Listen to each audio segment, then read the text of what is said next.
minatnya juga. Dan juga beberapa kritikan-kritikan tentang kampus tentang permasalahan kurikulum itu nggak valid. Berhenti membangga-banggakan diri lo dan berpuas diri ketika lo udah masuk dan lulus ke dalam sistem perguruan tinggi negeri, karena selembar kertas ijazah dan IPK lo itu tidak akan bisa 100% bisa mempersiapkan lo sebagai seorang individu untuk siap, terampil, dan kompeten ketika lo menghadapi realitas setelah lulus dan menghadapi seberapa pahitnya menjadi lulusan sarjana yang skill issue dan juga merasakan hal yang sia-sia gitu ketika mengalami dunia perkuliahan. Video essay itu membuat kita bertanya bukan siapa yang menang, siapa yang salah, siapa yang memenangkan perdebatan, tapi juga mengulik secara holistik. Sebagai anak rantau dari Kalimantan yang datang ke Surabaya dengan tujuan klasik anak-anak rantau lainnya, itu adalah mendapatkan pendidikan perguruan tinggi yang layak dan bisa mempersiapkan diri gue sebagai seorang individu untuk terampil dan kompeten menghadapi realita yang ada ke depannya setelah lulus. Tapi nyatanya setelah 2,5 tahun berjalan berada di dalam sistem perguruan tinggi negeri, saya rasa masih banyak kesenjangan-kesenjangan, hal-hal yang harus dibenahi dalam sistem perguruan tinggi negeri, dan hal ini sangat krusial banget jika tidak dibenahi secara cepat. Pasti kalian sudah nggak asing, generasi orang tua kita itu pasti pernah menggembur-gemburkan seberapa mewahnya, seberapa privilege-nya ketika kita masuk ke dalam perguruan tinggi negeri. Dan ya itu ada benernya, masuk ke dalam perguruan tinggi negeri, dapat IPK yang tinggi, rajin belajar, dapat kerjaan yang layak, tapi hal itu sudah tidak bisa kita terlalu dapatkan dan raih karena industri lapangan pekerjaan makin kompetitif, persaingan makin ketat, dan juga kita mengalami pergeseran industri yang sangat signifikan. Pasti kalian sudah sering dengar tentang banyaknya lulusan sarjana pengangguran, banyaknya lulusan sarjana yang mengalami skill gap alias kesenjangan keterampilan, di mana skill yang dipelajari dalam dunia perkuliahan versus dengan keterampilan yang dibutuhkan dalam industri kerja itu jomplang dan berbeda. Banyak HRD yang komplain dan menyatakan bahwa ini kok lulusan sarjana tidak bisa menggunakan Excel, ini kok lulusan sarjana tidak bisa membangun CV, portofolio, dan hal-hal lainnya. Dan ya, hal ini pasti tidak jauh-jauh dari akar permasalahan kampus itu sendiri, yaitu kurikulum. Karena video essay ini mengungkap kebenaran secara holistik, kita tidak melulu bisa mengambil kesimpulan secara cepat dan instan bahwa ini salahnya kurikulum. Saya sempat mengundang dosen saya di jurusan ilmu komunikasi yang menanggapi hal ini. Apakah memang benar kurikulum yang diajarkan itu memang nggak pernah diupdate sama sekali dan memang tidak mengikuti perkembangan zaman? Selalu yang disalahkan adalah kampusnya, program studinya, atau ya universitasnya gitu. Kurikulum, saya yakin kurikulum setiap kampus itu selalu diupdate dan diperbarui gitu ya. Kalau di kami itu setiap tahun kita ada review kebutuhan industri seperti apa, kita lakukan FGD dengan mitra, dengan alumni dan sebagainya, kesulitan alumni itu seperti apa. Banyaknya pengangguran terdidik di Indonesia, tentunya kita tidak bisa melihat dari satu sisi saja, yaitu dari kampusnya, tapi kita lihat juga dari sisi mahasiswanya. Mahasiswa ini sangat beragam gitu ya, mulai dari pola pembelajaran, gak sedikit dari mereka yang asal masuk jurusan apapun yang penting kampusnya negeri. Nah realitanya tidak sedikit dari mereka itu yang FOMO, yang penting kuliahnya di negeri, gak peduli jurusannya apapun sesuai atau tidak, mereka nganggep ya nanti bisa dipelajari lah. Dari sini banyak yang pada akhirnya melihat, oh kurikulumnya jelek dong. Ya kan? Kurikulumnya usang, outdated gitu. Nggak update gitu ya kurikulumnya. Kalau sebagus apapun kurikulumnya, tetapi mahasiswanya juga nggak mau tahu dengan yang penting ngerjain, yang penting, apalagi dengan AI sekarang ini gitu ya, banyak dari mereka yang yang penting ngumpulin pakai AI, pakai tools ini tools itu, tapi mereka nggak paham. Artinya kalau saya bilang tidak sedikit juga yang mengkhianati dirinya sendiri. Yang penting lulus, yang penting sudah selesai gitu ya. Nah pada akhirnya apa? Ya resikonya ketika mereka lulus nantinya, mereka tidak bisa melakukan apapun. Kebutuhan industrinya misalnya memproduksi konten, mereka nggak punya skill itu, ya gimana perusahaan mau hire mereka? Berarti sudut pandang kurikulum usang, kurikulum outdated itu terlalu dangkal ya untuk di... Saya rasa seperti itu. Setiap kampus selalu melakukan upgrade karena memang tuntutannya baik itu untuk akreditasi. Kan ya sekarang yang dikejar kampus-kampus kan akreditasinya. Betul. Akreditasi internasional, dan kalau kampus itu tidak melakukan update, maka resikonya ya lagi-lagi akreditasinya pasti akan turun. Kalau akreditasinya turun, mahasiswa kepercayaan publik, kepercayaan masyarakat terhadap program studi itu atau kampus tersebut pasti akan turun. Perguruan tinggi harusnya siswa itu bisa mencari tahu, mengembangkan proaktif gitu ya. Harus cari, apalagi di era digital sekarang ini, saya rasa banyak sekali platform-platform untuk pembelajaran gitu ya. Dari sisi pengalaman pribadi, saya kuliah di jurusan ilmu komunikasi dan sekarang kenaikan semester 5, saya rasa ilmu-ilmu yang diajarkan itu masih sangat-sangat relevan. Walaupun ilmu yang diajarkan itu masih berlandaskan teori, tapi kita harus bisa proaktif untuk bisa mengembangkan teori itu sendiri. Dan ya, di sini kita harus melatar belakangi bahwa setiap kampus itu mempunyai US World Ranking University yang berbeda-beda. Setiap kampus itu punya kompetensi dosen, sistem birokrasi yang berbeda-beda. Jadi hal ini tidak bisa disamaratakan. Ya, kita tidak hanya bisa menyalahkan ini dari satu sisi. Mahasiswa terkadang itu juga hanya pasif menerima materi dan teori tanpa mereka berpikir kritis. Mahasiswa ketika mereka masuk ke dalam kelas dan mempelajari hal tersebut, mereka tidak mau melakukan riset secara mendalam. Di mana interpretasi wawancara tadi itu menyatakan bahwa ya, kalian itu sudah mahasiswa, kalian sudah hidup di era digital, yang dimana ya kalian harus bisa mandiri untuk mengembangkan materi-materi yang diajarkan. Karena dosen saya sempat menyatakan bahwa ya apa yang kalian pelajari di kuliah itu nggak cukup. Jadi mulailah baca buku, baca jurnal agar insight kalian itu makin bertambah. Dan ya itu benar banget. Bahkan gaya pengajaran setiap dosen itu pasti mempunyai kompetensi dan juga alur berpikir yang berbeda. Sehingga setiap orang yang menerima materi atau teori tersebut itu sebagian besar ada yang mendapatkan urgensinya, ada yang hanya sekedar tahu dibandingkan paham. Dari realita yang ada, masih banyak dosen yang berlandaskan dengan teori. Banyak dosen yang mengutamakan tahu dibandingkan memahami materi tersebut. Contohnya di ilmu komunikasi, saya belajar banyak teori komunikasi, mulai dari teori AIDA, Maxwell. Kita tidak hanya bisa tahu dengan teori tersebut, tapi kita juga harus mengelaborasikan itu sendiri. Supaya apa? Supaya otak kita sebagai seorang mahasiswa itu digunakan. Itu kita udah umur dewasa, kita tidak bisa disuapi secara terus-menerus oleh dosen, oleh kurikulum yang diajarkan. Kita juga harus kritis sebagai mahasiswa gitu. Kita nggak mungkin hanya pengen disuapi, tapi otak kita tidak dipakai sama sekali. Otak kita kalau nggak dipakai sama sekali itu akan tumpul. Kita harus bisa proaktif untuk memecahkan permasalahan dan juga menavigasi teori ini ke alur berpikir yang jelas. Dalam ilmu komunikasi, saya belajar teori AIDA dan cara penyampaian dosen itu ya membuat saya tahu. Tapi untuk masalah pengembangan teori tersebut, saya bisa melakukan riset bahwa teori AIDA ini bisa diimplementasikan di mana aja, dan ya ini masih relevan dengan keberadaan teknologi zaman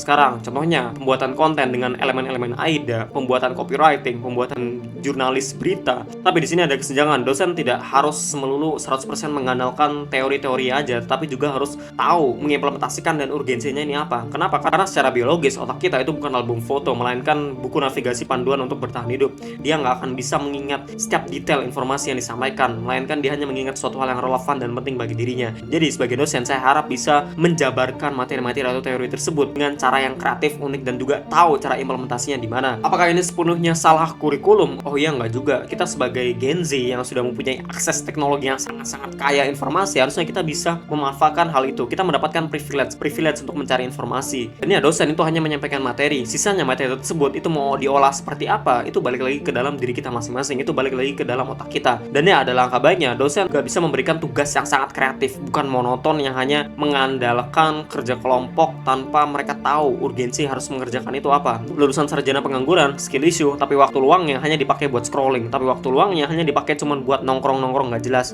Mereka kuliah tapi mereka tidak punya keterampilan berpikir kritis. Mereka susah baca, mereka nggak punya attention span. Jadi siapa yang berhak disalahkan? Kita harus objektif di sini. Kita tidak hanya bisa menyalahkan kurikulum itu doang, tapi ya kita sebagai Gen Z juga responsibel tentang teori-teori yang mau didapatkan. Bahkan tentang masalah hard skill itu sendiri, kita juga bisa belajar secara otodidak. Saya tidak hanya mengandalkan kuliah di kampus, saya mengikuti organisasi periklanan, dan dalam organisasi periklanan itu saya mempelajari hard skill, dan hard skill yang saya pelajari itu secara otodidak, bukan dari dosen. Dosen bukan hanya tenaga pengajar, tetapi juga pegawai yang mempunyai tanggung jawab lainnya. Kita tidak bisa apatis, tetapi harus empati. Dosen di sini sejauh ini juga memiliki tuntutan yang cukup banyak. Tugas dosen itu tidak hanya sebagai pengajar, peneliti, dan juga melakukan pengabdian, tapi tidak sedikit dari mereka, termasuk saya juga gitu ya, harus melakukan pekerjaan-pekerjaan administratif, pekerjaan struktural gitu ya. Skala prioritasnya masih berantakan. Skala prioritas, nah ini juga harus dipastikan. Mungkin ada beberapa yang kuliahnya dipindah jam gitu ya, kemudian menggunakan daring gitu ya. Nah, lagi-lagi untuk daring ini kalau saya pribadi itu merasa kurang. Tetapi di sini harus seorang dosen itu harus punya jiwa kreatif juga gitu ya, bagaimana mengemas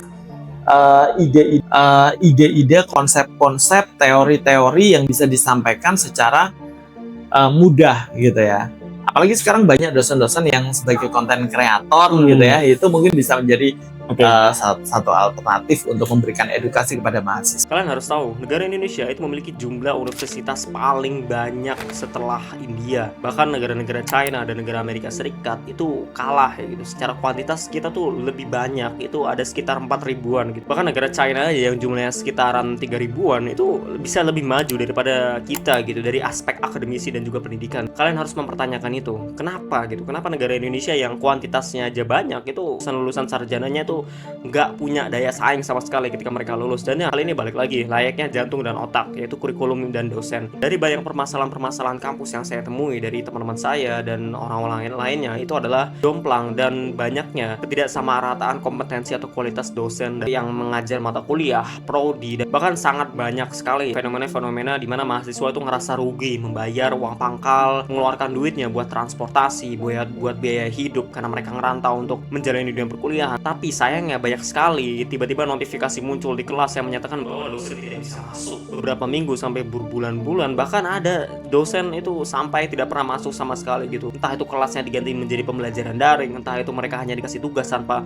mendapatkan asupan intelektualitas sama sekali dari dosen yang seharusnya mengajar. Dan ini menjadi sebuah permasalahan yang jika tidak segera dibenahi, maka ini akan berdampak fatal sekali pada generasi-generasi berikutnya gitu. Dari angkatan-angkatan berikutnya itu mereka akan mengalami dampak yang sama, dan ya pada akhirnya apa, mereka secara intelektualitas, secara insights gitu, yang seharusnya dosen itu menjabarkan sebuah materi yang membuat awalnya kita menjadi tidak paham, menjadi tidak tahu, menjadi tahu dan paham, itu ya akan berkurang gitu. Yang pada akhirnya ya kita kuliah buat apa gitu. Yes, benar banget, informasi bisa dicari, tapi kan dosen itu mempunyai tugas sendiri. Kita mahasiswa itu juga mempunyai tugas, yaitu belajar. Dosen juga mempunyai tugas, yaitu mengajar. Dari banyaknya data-data dan informasi yang saya kumpulkan tentang permasalahan dosen itu sendiri, ternyata kita tidak bisa hanya menyalahkan dosennya saja, tetapi sistem itu sendiri. Baru mulai terbuka matanya akan keresahan-keresahan dosen-dosen Indonesia gitu. Mereka yang jumlahnya sangat banyak, kesulitan melakukan riset, dan pada hal yang bersamaan harus melakukan diseminasi risetnya ke publik. Kan tridharma itu ya. Pada satu saat yang lain harus melakukan admin yang begitu prihatin. Indonesia kan kualitasnya jomplang-jomplang universitasnya. Tapi dosen-dosen dari universitas 10 besar di Indonesia lah, itu kualitasnya sebenarnya nggak sama dari segi bahkan produktivitas paper gitu ya. Dosen itu tidak hanya sebagai tenaga pengajar, tapi juga mereka mengurus birokrasi yang ruwet, administrasi, yang dimana hal ini berimbas balik kepada waktu si dosen itu kemungkinan besar tidak bisa digunakan untuk mengajar. Dan kenapa hal itu terjadi itu bukan sesuatu hal yang disengaja, tapi ya itu memang dari sistem itu sendiri yang mengharuskan dosen untuk melakukan penelitian, melakukan riset, dan banyak hal-hal lainnya. Tapi sayangnya hal ini juga berimbas kepada mahasiswa. Banyak mahasiswa yang mengeluhkan dosen jarang mengajar, banyak mahasiswa yang mengeluhkan bahwa ya dosen itu gaji buta dan segala macam. Ini harusnya institusi pendidikan itu juga harus bisa melakukan refleksi secara dalam gitu. Mereka harus mengevaluasi kinerja dosen dan apa yang mahasiswa rasakan ketika mereka belajar di universitas tersebut. Jumlah universitas di Indonesia secara kolektif itu memang banyak, tetapi menghasilkan sarjana yang kualitasnya dipertanyakan dan minim daya saing. Dalam kesimpulan video ini ada 2 poin yang saya highlight. Pertama itu kita mengulik tentang permasalahan kurikulum, kita melakukan klarifikasi data dari narasumber, apakah benar kurikulum itu tidak pernah diupdate, dan kita melihat juga dari beragam sisi gitu. Yang kedua itu dari segi kompetensi dosen, yang memang ini permasalahan sangat banyak, tidak hanya terjadi dalam kampus saya sendiri, tetapi juga ya saya rasa teman-teman saya yang di luar kampus itu juga mengalami fenomena yang sama, dan mereka komplain gitu akan hal tersebut. Tentu rasanya tidak adil jika kita hanya menyalahkan PTN, kritik secara mentah-mentah, kritik secara dangkal tanpa mengulik informasi dan juga melakukan klarifikasi gitu. Kenapa hal ini bisa terjadi gitu. Para mahasiswa dan juga institusi itu bisa berbenah diri lah, bahwa ya mahasiswa juga udah mengeluarkan duit, menginvestasikan duitnya untuk uang pangkal, untuk biaya hidup, biaya transportasi dan segala macamnya. Dan ketika mereka lulus juga mereka juga harus punya pemahaman dan insight yang memang benar-benar ini mereka memiliki daya saing gitu. Dan ya ini balik lagi, kita tidak hanya bisa menyalahkan faktor eksternal saja, tetapi juga faktor-faktor internal yang ya saya rasa permasalahan cukup kompleks lah gitu. Mulai dari daya minat baca generasi Z yang cukup rendah, mulai dari tidak memiliki rasa keingintahuan yang lebih akan realita, kita harus melihat tantangan-tantangan yang terjadi. Untuk penjabaran permasalahan kurikulum, saya memiliki sebuah masukan di mana ketika mahasiswa ini sudah mendekati akhir semester dan sudah bersiap diri untuk masuk ke dalam industri lapangan kerja, mereka tuh harus memiliki spesialisasi spesifik. Saya tahu soft skill itu penting, soft skill itu nggak kalah penting dibandingkan hard skill gitu ya, tapi dengan paduan spesialisasi yang jelas, yang terarah, yang terstruktur, mereka bisa menemukan bantuan para dosen yang sudah berpengalaman, yang sudah terjun ke lapangan dalam bidang yang mereka pelajari gitu. Misalkan dan saya ada yang belajar tentang jurnalisme gitu, dan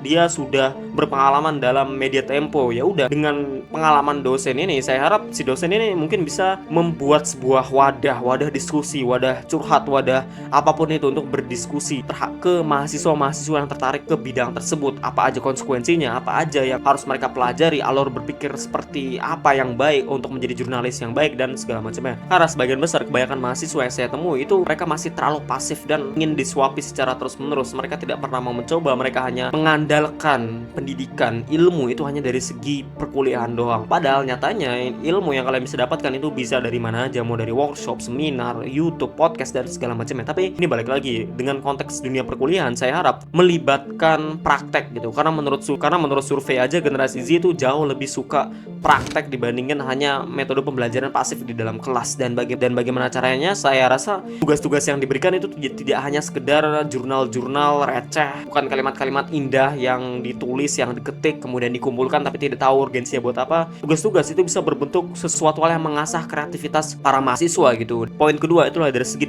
kompetensi dosen. Fenomena-fenomena permasalahan dosen yang saya banyak temui itu adalah dari segi time management, di mana saya sibuk, saya punya banyak pekerjaan, saya punya beban tanggung jawab, punya administrasi, punya ini riset dan hal segala macam, yang dimana akhirnya mereka malah lalai untuk mengajar mahasiswa secara serius, secara personal gitu. Saya harap ya dari sistemnya itu sendiri, dari sistem birokrasinya itu bisa dievaluasi kembali dan juga mengurangi beban para dosen gitu, untuk bisa dosen ini bisa mengajar, karena ya kapabilitas otak itu juga sangat terbatas. Mereka tidak bisa mengajar 100% secara full setiap harinya karena mereka juga punya banyak beban, yang dimana akhirnya ini malah membuat cara mengajar mereka itu tidak efektif. Kenapa tidak efektif? Ya karena mereka sudah terbebani dengan banyaknya administrasi yang ruwet, birokrasi yang ruwet gitu. Jadi saya harap sistem perguruan tinggi negeri itu bisa memprioritaskan dan juga mempunyai quality control lah terhadap kompetensi dosen. Karena secara personal saya juga mengeluarkan banyak duit untuk masuk ke dalam perguruan tinggi negeri, mulai dari UKT yang lumayan mahal, permasalahan mulai dari lulusan sarjana pengangguran, banyak Gen Z yang skill issue, mereka gak punya spesialisasi spesifik. Saya yakin ini tidak hanya permasalahan perguruan tinggi negerinya saja, ini juga balik lagi ke dalam faktor internal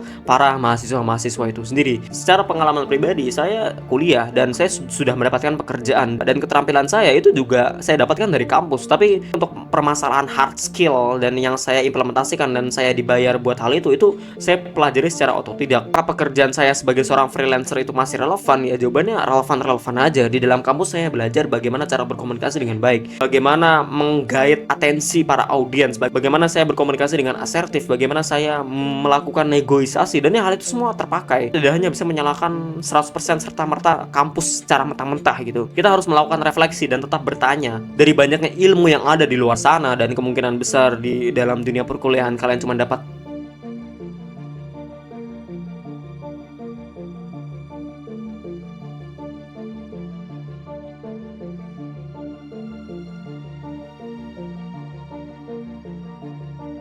mahasiswa dan kampus adalah dua sisi koin yang sama, bukan sekedar mencari kambing hitam, tetapi permasalahan secara mengakar. Sekian video saya ini, semoga bermanfaat buat kalian semua untuk lebih merenung dan berdialog. Saya sempat mendengar kalimat dari Bung Rocky Gerung, di mana dia menyatakan orang yang mendapatkan ijazah itu adalah orang yang pernah sekolah, bukan pernah berpikir. Dan apakah semua mahasiswa yang kuliah itu mau berpikir? Oh ya enggak juga gitu.